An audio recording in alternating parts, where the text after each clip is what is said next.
마태복음 13장 44절 천국은 마치 밭에 감추인 보화와 같으니 사람이 이를 발견한 후 숨겨두고 기뻐하며 돌아가서 자기의 소유를 다 팔아 그 밭을 사느니라. 또 천국은 마치 좋은 진주를 구하는 장사와 같으니 극히 값진 진주 하나를 발견하며 가서 자기의 소유를 다 팔아 그 진주를 사느니라. 또 천국은 마치 바다에 치고 각종 물고기를 모는 그물과 같으니 그물에 가득함에 물가로 끌어내고 앉아서 좋은 것은 그릇에 담고 못된 것은 내버리느니라. 세상 끝에도 이러하리라. 천사들이 와서 의인 중에서 악인을 갈라내어 풀무불에 던져 넣으리니 거기서 울며 이를 갈리라. 아멘. 우리가 하나님의 자녀가 되었는데요. 내가 하나님의 자녀라면 어떻게 살아야 되는지, 그리고 예수님 입장에서는 누가 하나님의 진정한 자녀인지에 대한 분별력을 주시려고 예수님 말씀, 설교 말씀 속에는 천국에 대한 예화가 굉장히 많습니다. 예수님이 천국을 말씀하실 때 죽어서 가는 천국을 말씀하시는 것이 아니라 하나님의 나라가 이미 임했다 이렇게 말씀하시면서 이 땅에서 누가 하나님의 참된 자녀인지를 분별하라고 천국 비유를 많이 말씀하신 거예요. 왜냐하면 이스라엘 백성들은 다 선민이잖아요. 유대인들이에요. 선민의식이 가득합니다. 그래서 아브라함이 자신의 조상이고 나는 선민으로서 당연히 죽으면 하나님의 나라에 들어간다라고 모두가 그렇게 믿고 있었던 사람들이었던 거예요. 그래서 예수님이 천국 비유 설교를 하시면서 그게 아니다. 그게 아니고 너희가 진정한 참된 선민이고 하나님의 자녀라면 이러이러해야 된다라고 그 분별력과 기준을 말씀해 주시는 설교들이 천국 비유 설교들입니다. 그래서 오늘 하나님의 자녀는 어떤 사람인가? 보화를 발견한 사람인데 이 보화는 말 그대로 하나님 아버지를 보화로 발견한 사람들이 하나님의 자녀라는 거예요. 세상 사람들은 이 땅에서 가치 있고 중요한 보화로 여기는 것들이 많죠. 각자가 가지고 있는데 그런 사람들은 하나님의 자녀가 아니고 영원하신 하나님 아버지 자체를 자신의 인생에서 구하고 찾고 두드려야 할 영원한 보화로 믿고 발견한 사람이 하나님의 자녀고요. 그리고 오늘 비유 말씀에 농부가 밭을 갈다가 보화를 발견하니까 어떻게 합니까? 자기 소유를 다 팔아서 그 밭을 사지 않습니까? 자기 소유를 다 팔아서 값진 진주 하나를 삽니다. 자기 소유를 다 팔아서 산다라는 의미는 하나님 아버지를 보화로 내가 믿고 있지만 그러나 실제로 그 하나님을 내가 가지고 누리고 내 마음에 하나님을 채우는 것은 또 다른 일이라는 거예요. 아멘. 보화를 발견했지만 그 보화가 내 것이 되기 위해서는 어떻게 해야 돼요? 자기 소유를 다 파는 과정이 있어야 되고 그런 과정이 없이는 그 보화가 내 것이 안 되는 거예요. 그래서 우리가 지식적으로 이론적으로 내가 하나님이 보화다. 그래, 세상 모든 건 헛된 거야. 하나님만이 영원한 생명이야. 이렇게 내가 알고 있다 할지라도 그 하나님을 실제로 하나님으로만 기뻐하고 즐거워하고 하나님으로 내 마음을 채우려면은 하나님의 자녀들은 어떻게 해야 된다? 자기 소유를 다 파는 그런 과정을, 그런 삶을 사는 사람이 하나님의 자녀라는 거예요. 그래서 예수님의 관점을 지금 말씀해 주시는 거니까 확실한 겁니다. 우리가 예배당을 출입한다. 내가 모태신앙이다. 일주일에 한 번 예배 드린다. 부모님이 목사님이다. 그렇다 해서 하나님의 자녀가 아니라 우리가 스스로 내 마음속에서 내가 가장 소중히 여기는 것, 가장 가치 있게 여기는 것이 뭐냐? 하나님 아버지 한 분이다. 하나님 아버지만이 나에게 의미가 있다. 자녀도 물질도 이 세상 어떤 것도 아니다. 이렇게 내가 진짜 믿는다면 예수님의 관점에서 그는 하나님의 자녀라는 것입니다. 아멘. 그는 선택받았다라는 거예요. 그런데 과연 진짜 그렇게 믿으면 어떻게 하겠다라는 거예요. 그때부터 그 사람은 자기 소유를 다 팔아서 그 하나님을 내가 가지고 누리고 하나님을 얻기 위해서 실제로 하나님을 소유하기 위해서 자기 소유를 다 파는 삶을 살아갈 수밖에 없는 것입니다. 이게 의인이고 천국 백성이라는 거예요. 그러면서 세 번째 비유가 뭡니까? 천국은 마치 바다에 치고 각종 물고기를 모는 그물과 같으니 그물이 가득함에 물가로 끌어내고 앉아서 좋은 것은 그릇에 담고 못된 것은 내버리니라. 천국 끝에도 이러하리라. 천사가 와서 의인 중에 악인을 갈라내어 풀무불에 던져 넣으리니 거기서 울며 이를 갈리라. 이렇게 하나님을 정말 보화로 찾아서 자기 소유를 다 팔아서 하나님을 찾고 구하는 자들은 좋은 물고기예요. 좋은 물고기. 좋은 물고기예요. 건물로 물고기를 다 쓸어 모았습니다. 그 추수꾼이 추수를 하듯이 다 쓸어 모았는데 그 건물 안에는 좋은 물고기가 있고 나쁜 물고기가 있다라는 거예요. 주님의 관점에서. 그 좋은 물고기는 어떤 겁니까? 자기 소유를 다 팔아서 하나님을 보화로 찾으면서 삶을 살았던 사람은 좋은 물고기고, 말만 하나님이 보화지 실제로는 세상의 어떤 것을 보화로 여기면서 그렇게 살았던 사람은 나쁜 물고기니까 그런 물고기들은 영원한 풀무불 속으로 던져 넣겠다라는 것입니다. 의인 속에서 악인을 갈라낸다라는 것은 실제로 그렇게 인생을 살았던 하나님을 찾았던 사람과 말뿐인 사람을 갈라내겠다라는 거예요. 여러분 1848년에 교과서에도 나와 있는데 골든러시가 일어납니다. 미국의 캘리포니아. 지금부터 한 120년 전이죠. 미국의 캘리포니아라는 그 서부 지역에는요. 황망한 아주 넓은 땅인데 뭐 특별한 것도 없어요. 그냥 황무지입니다. 그런데도 그때 요한 슈터라는 스위스 사람이 미국 개척자로 미국에 오게 되거든요. 그 캘리포니아 지역 어마어마한 큰 농장의 주인이었어요. 스위스에서 뭐 사업을 하다가 망했는지 이제 빚을 져가 감옥에 가야 되니까 미국으로 도망을 간 거예요. 가족과 집을 다 버리고 스위스 사람이. 그래서 도망을 가서 어떻게 해가지고 거기서 성공을 한 것입니다. 성공을 해서 캘리포니아 지역에 어마어마한 땅을 사가지고 그 사람이 굉장히 좀 악랄한 게 그 지역에 있는 인디언들을 전부 노예로 사로잡아가지고 완전히 그냥 부려먹으면서 그 인디언의 노동력을 착취해가지고 자기 농장을 어마어마하게 크게 이렇게 확대를 발전시켜서 스위스는 낙농업이 발전했잖아요. 그 고향처럼 자기 지역을 낙농업의 유토피아로 만들겠다 해서 요새도 짓고 외적들이 침입할 수 없는 그런 요새도 짓고 인디안 노동자들도 막 모아가지고 그렇게 자기만의 왕국을 건설해서 막 번영하고 있었어요. 그런데 어느 날 그 요한 슈터라는 사람의 그 농장 관리인이 직원이요 강가에서 사금을 발견한 거예요. 그래서 주인한테 와서 살짝이 내가 금을 발견했다. 당신 땅에 지금 황금이 있다. 황금이 널렸다. 지금 강가에. 사금이라는 게 뭐예요? 땅을 파서 얻는 금이 아니라 그냥 눈에 보이는 강가에 이렇게 눈에 반짝반짝 보이는 금들이에요. 그러니까 얼마나 그게 막 욕심이 많이 생기겠어요. 그러니까 그 사람이 아무한테도 알리지 말고 이걸 우리가 어떻게 해서 이제 정말 금싸라기 땅에서 더 큰 부자가 돼야 되겠다 했는데 그 소문이 알려져 버린 거예요. 막 대서특필 신문에도 나고 심지어는 미국 대통령까지 그걸 알아가지고 국회 연설하는데도 대통령이 직접 언급을 한 거예요. 캘리포니아에 금이 발견됐다. 이러니까요. 어떤 일이 벌어졌습니까? 골드러시가 일어난 거예요. 거기가 서부인데 동부에 사람이 많이 몰려 있었거든요. 그래서 1848년에 발견됐는데 그 소식을 듣고요. 동부에 있는 25만 명에서 30만 명이나 되는 사람이 그 황금을 찾고자 서부로 건너갑니다.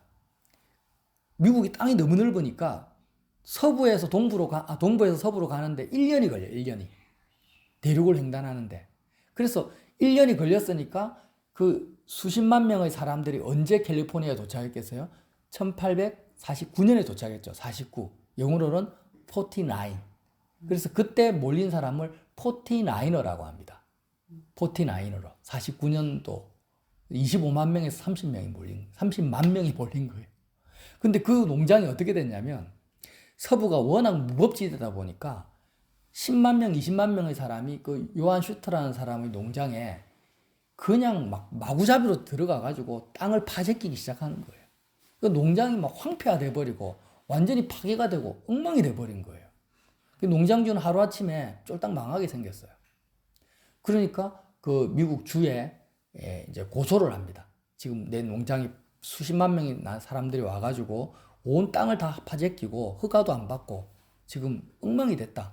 그래서 지금 돈으로 한 수백억의 그런 소송을 걸거든요. 그 사람이. 근데 소송에 이겨요. 자기는 주로부터 수백억이라는 돈을 받아야 되는데 세상에 그때 서부 여기 무법지제 무법자 폭도가 일어나가지고요. 법원을 다 불태워버려요. 그런 판결을 내린 법원을 다 불태워버리고 그 요한 수스터의 아들 3명을요. 다 죽여버립니다. 사람들이. 그 사람은 그렇게 자기만의 왕국을 만들고 금을 발견했는데도 실제로 땅주는 어떻게 됩니까? 폐가 망신하고 나중에는 심장마비로 외롭게 죽어갑니다. 죽어버려요.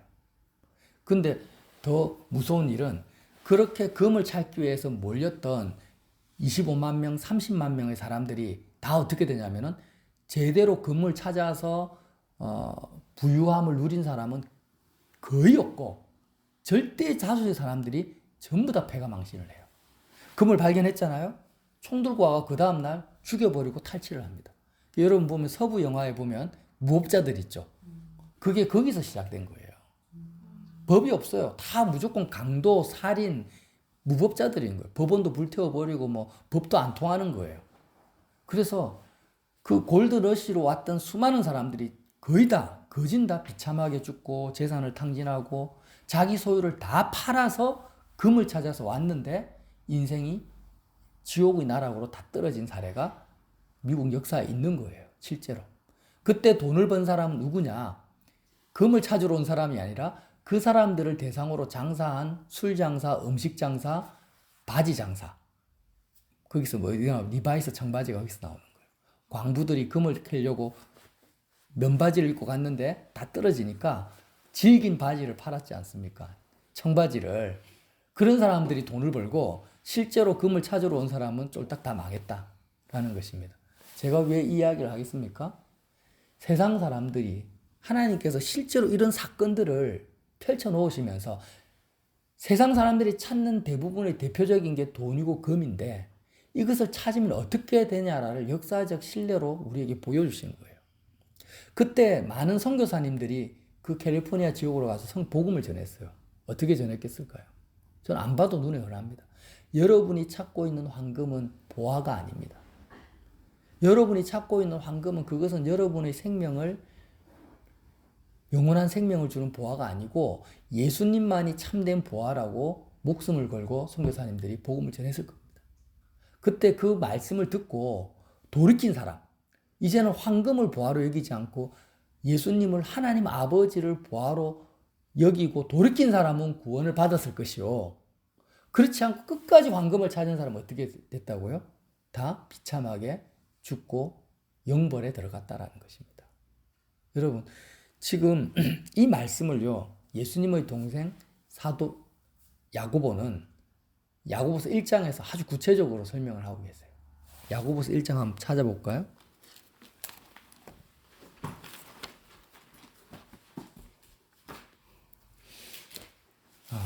많이 암송도 하고 저도 이거 야고보서 전체를 다 군에 있을 때는 암송을 했거든요. 근데 무슨 뜻인지도 알지 못하고 막 암송을 했어요. 근데 이제는 알겠어요. 자, 1장 2절 내 형제들아 여러 가지 시험을 당하거든 온전히 기쁘게 여기라. 여기서 믿는 자, 내 형제들이라는 것은 하나님을 보화로 발견하고 그 하나님을 찾고 구하는 자들이거든요. 그들을 향해서 야고보 사도가 뭐라고 합니까? 너희가 여러 가지 시험, 여기서 여러 가지 시험이라는 것은 세상에서 보화로 여기는 것들이 상실되고 잃어버려지는 것을 말합니다, 여러분. 내 건강을 잃어버리거나 물질을 잃어버리거나 직장에서 해고되거나 내가 이 땅을 살아가면서 이거 없으면 안 돼 하고 내가 평상시에 정말 소중한 사랑하는 사람이 죽거나 이런 시험들이 우리가 온다라는 거예요. 또 한두 가지가 아니에요. 여러 가지 시험이 와요. 근데 야고보 사도가 뭐랍니까?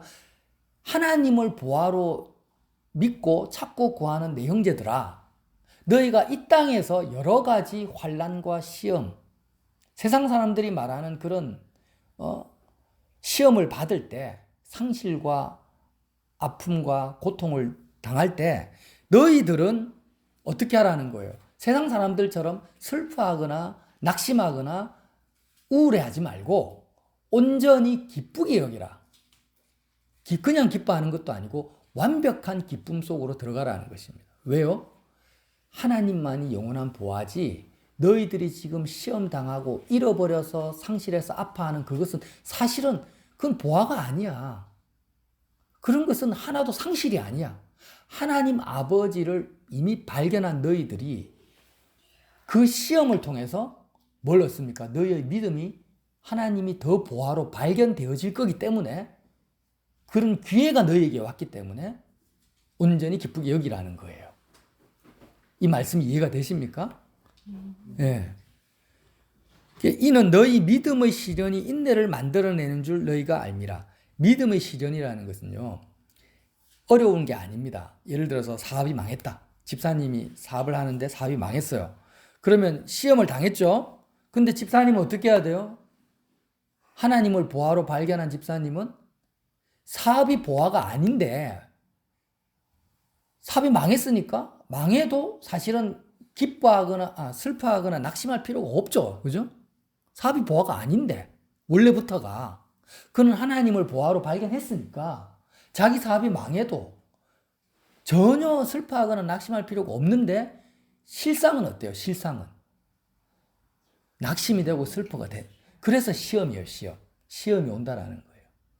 근데 여기서 믿음의 시련이 발견되는 거예요. 이론적으로는 하나님만이 유일한 보화고 나의 기쁨과 만족이라는 것을 내가 이론적으로는 알지만, 실제 시험을 당해보니까 내 마음에는 하나님이 그만큼 채워져 있지 않더라는 거예요.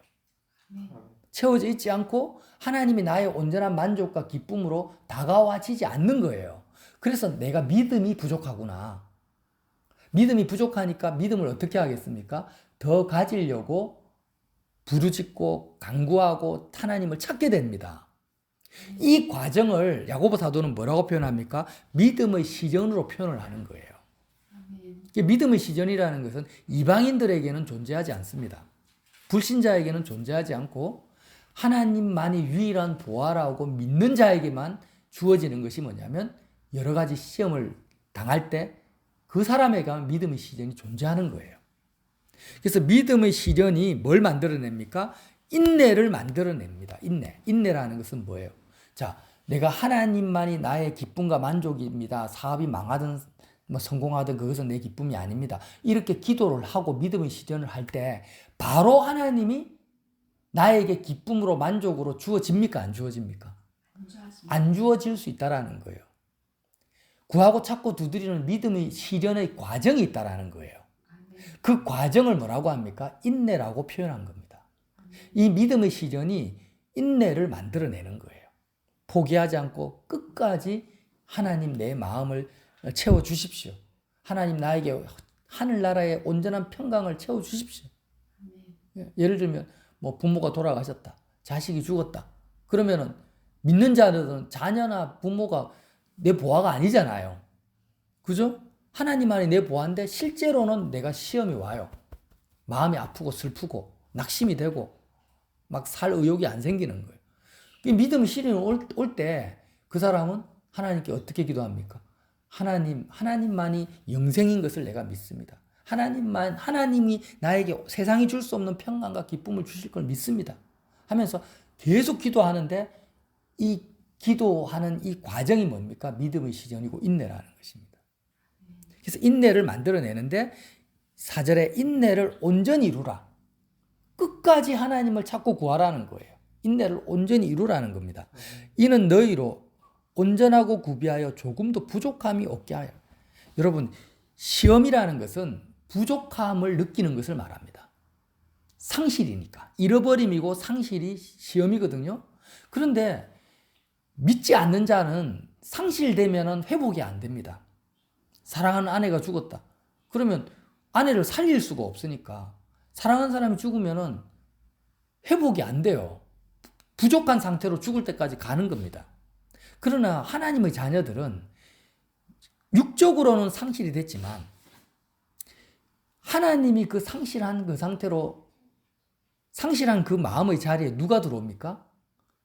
영원하신 하나님 아버지, 보화 되신 하나님이 채워진다라는 거예요.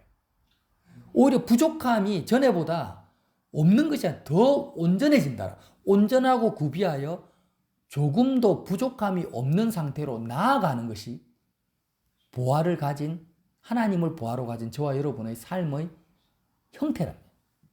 삶의 방향이라는 거예요. 그러니까 참 거꾸로 가죠. 세상 사람들은 젊을 때는 좋아하다가 나이가 들고 늙으면은 점점점 상실하니까 낙심과 우울함으로 가는데 우리는 똑같은 겉으로는 똑같아요. 다 상실합니다. 근데 하나님으로 더 채워지니까 실제적으로 점점 부족함이 없는 상태로 가는 거예요. 조금도 부족함이 없어요. 야고보 사도가 이걸 말하는 거예요. 자, 5절에 너희 중에 누구든지 지혜가 부족하거든 모든 사람에게 후히 주시고 꾸짖지 아니하시는 하나님께 구하라. 그리하면 주시리라. 무슨 말씀이냐면 이런 믿음의 실현의 과정에서 하나님으로 내가 채우고 하나님을 실질적으로 내가 느끼고 경험하는 데 있어서 뭐가 필요합니까? 지혜가 필요한 거예요. 지혜가 필요해요. 이 지혜라는 것은 자, 우리가 사람들이 사업을 하면 돈을 벌잖아요. 내가 한 10억을 벌겠다면 10억 벌 수 있는 길이 있고 방법이 있고 장사하는 수단이 있잖아요. 그걸 지식과 지혜라고 세상적 지혜. 마찬가지입니다. 내가 영원하신 하나님을 실제로 보화로 누리려면은 성령의 지혜가 나에게 주어져야 돼요. 이 지혜는 십자가의 복음인데 결론적으로 말하면 십자가의 복음인데 이 십자가의 복음이 실제적으로 나에게 체감되어지고 손에 잡혀져야 된다는 겁니다. 이게 이해가 되십니까? 그래서 이 지혜를 구하라는 거예요. 하나님, 내가 지금 이걸 상실했어요. 세상에서는 내가 이것을 상실하고 너무 고통스러워요. 그러나 내가 이 상실감에 머물러 있지 않고 하나님으로 부족함이 없는 상태로 나아가고 싶은데 어떻게 하면은 영원하신 하나님을 내가 실제로 만나고 누리고 경험할 수 있습니까? 하나님 지혜를 주십시오.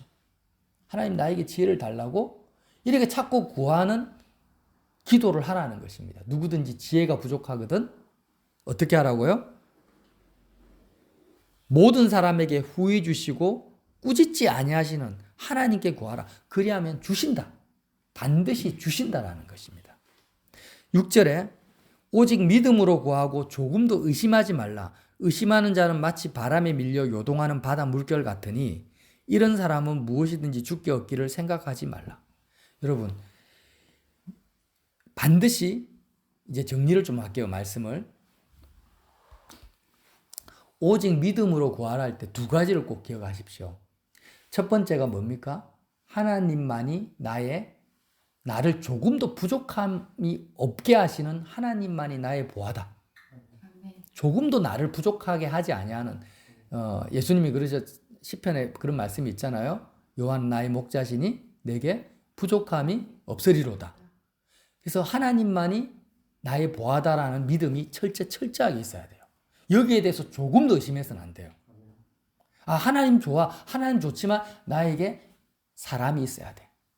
하나님도 있어야 되고 나에게 물질도 있어야 돼. 이렇게 하면 안 돼요. 의심하는 거예요. 하나님만으로 내가 온전히 부족함을 못 느낄 수 있는 상태가 될 수 있다라는 그런 보화 되신 하나님을 의심 없이 믿어야 된다라는 거예요. 두 번째는 뭐예요? 두 번째. 첫 번째가 이 믿음이고 두 번째는요. 그 하나님께 하나님을 내가 보화로 취할 수 있는 지혜를 구할 때 하나님께서 어떻게 하신다고요? 반드시 주신다라는 믿음을 가져야 된다. 예를 들어서 내가 세상의 물질이나 건강을 구하지 않고 하나님을 내가 구하고 있는데 당장 하나님이 내 마음이 채워지지 않아. 부족함을 느끼고 있는데 한 번, 두 번 기도하고 나서 낙심이 돼버려요. 내가 의심을 하는 거예요. 기도해도 안 되네? 기도했는데 안 구해지네? 라고 의심하면 안 된다라는 거예요. 인내를 온전히 이루라는 것입니다. 반드시 하나님이 실수가 없다. 하나님은 약속을 어기지 않는다. 여러분 세상에서는요. 주식 투자를 하고 코인 투자를 하면은 투자하다가 투자라는 게 뭐예요? 실패할 확률이 있으니까 투자예요. 그죠? 다 성공하면 그건 투자가 아닙니다. 리스크를 감수 안 하면. 그런데 감사하게도 하나님을 보화로 구하는 사람은 10시간을 구하고 100시간을 구하면은요, 1시간도 상실되는 시간이 없어요. 예수님이 뭐라고 하십니까? 30배, 60배, 100배를 얻는다라는 거예요. 나는 하나님을 1을 구했는데, 하나님을 하나를 구했는데, 내 기도에 응답하셔가지고, 내가 구한 하나님의 30배, 60배, 100배를 내가 누릴 수 있도록 응답해 주신다라는 거예요. 절대 실패란 없습니다. 세상의 돈과 부귀영화를 구하면 아무리 구해도 거의 99%가 실패인데, 저와 여러분이 골방에서 생활 속에서 하나님을 자꾸 구하잖아요. 하나님은 그 기도를 땅에 떨어뜨리는 법이 없고 그냥 뒤로 던져버리는 법이 없고 반드시 그 기도에 응답해 주신다는 거예요. 이 믿음을 조금도 의심하지 말라는 겁니다. 조금도 의심하지 말라는 거예요. 그래서 자, 오직 믿음으로 구하고 조금도 의심하지 말라. 의심하는 자는 마치 바람에 밀려 요동하는 바다 물결 같으니 이런 사람은 무엇이든지 주께 얻기를 생각하지 말라. 두 마음을 품어 모든 일에 정함이 없는 자로다. 믿음으로 구하는 것이 얼마나 중요한지 아시겠습니까? 내가 상실감을 가집니다. 시험을 받았어요. 그때 우리는 하나님이 나의 유일한 보화라고 믿고 붙들고 하나님을 정말 얻기 위해서 믿음으로 지혜를 구하고 기도를 합니다. 그때 제일 중요한 것이 뭐냐? 아, 내가 하는 이 기도가, 이 행위가 하나님 앞에 100% 상달이 된다. 지금 당장 내 마음이 막 평강이 넘치고 막 어떤 능력과 권세가 임하지 않더라도 하나님은 이 기도를 절대 외면하지 않고 반드시 응답하신다. 조금도 의심하지 않는 그 믿음으로 구하라는 것입니다. 그러면서 하나님이 응답할 때까지 인내를 온전히 이루면 그 사람에게 생명의 면류관을 주시겠다고 나중에 말씀하세요. 이게 뭐예요? 하나님의 자녀가 살아가는 삶의 방식이에요. 그 예수님은 한눈에 분별이 되는 거예요. 한 사람을 봤는데 이 사람이 도대체 무엇을 향해서 나아가고 무엇을 구하고 두드리는지를 보면 그 사람이 좋은 물고기인지 나쁜 물고기인지가 한눈에 발견되어지는 거예요. 자, 요한계시록에 보면요. 하나님을 어떻게 표현하는지 아십니까?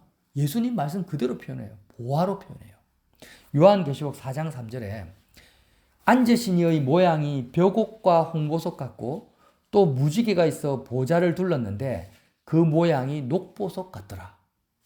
사도 요한이 영의 눈으로 하나님을 봤어요. 봤는데 하나님이 어떻게 보입니까? 앉으신 모양이 벽옥과 홍보석 같고 또 무지개가 있어 보좌를 둘렀는데 그 모양이 녹보석 같도다. 이게 무슨 말이냐면 벽옥과 홍보석 같고 녹보석 같다라는 것은 세상 어떤 것으로도 표현할 수 없는 보화라는 거예요.